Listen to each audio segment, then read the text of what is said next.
जिन्होंने युवाओं का शोषण किया, छात्रों के सामने अंधकार में जीवन दिया था, पूरी की पूरी पीढ़ी के भविष्य के साथ खिलवाड़ किया था, आज जो समाजवादी पार्टी और कांग्रेस किस प्रकार की घड़ियाली आंसू बहाने का काम कर रही है।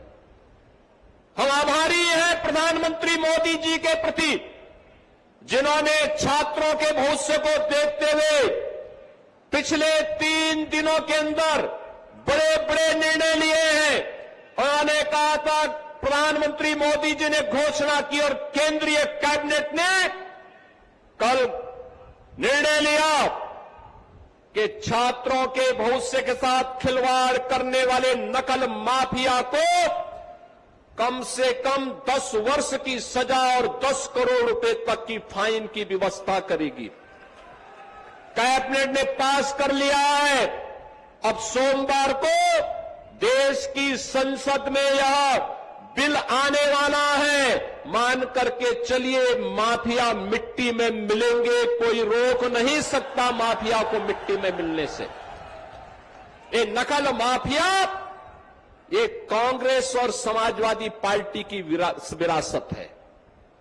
इन्होंने पाला हुआ था, इन्हें यही लोग पालते थे, और आज कैसे फिर सामने आकर के अपना चेहरा दिखा रहे हैं। प्रधानमंत्री जी ने जो घोषणा की है, छात्रों के भविष्य के साथ खिलवाड़ करने की जिसने भी दुस्साहस किया, उसके खिलाफ जितनी सख्त कार्रवाई होगी। नीट की परीक्षा को एक समय सीमा के अंदर करवा करके छात्रों का साल भर खराब न हो, इसके लिए एक समय सीमा पे परिणाम भी दे दिया। ये सच था कि नीट की पहली परीक्षा में लीकेज हुए थे, प्रश्न पत्र लीक कराए थे कुछ माफियाओं ने, उनकी गिरफ्तारी हुई।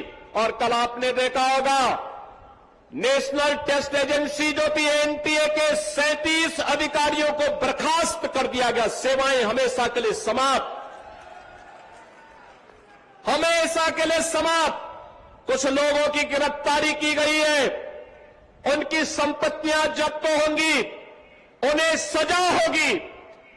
ये छात्रों के उज्जवल भविष्य को ध्यान में रख करके मोदी जी के द्वारा ले गए वे कड़े कदम हैं, उठाए गए वे कड़े कदम हैं।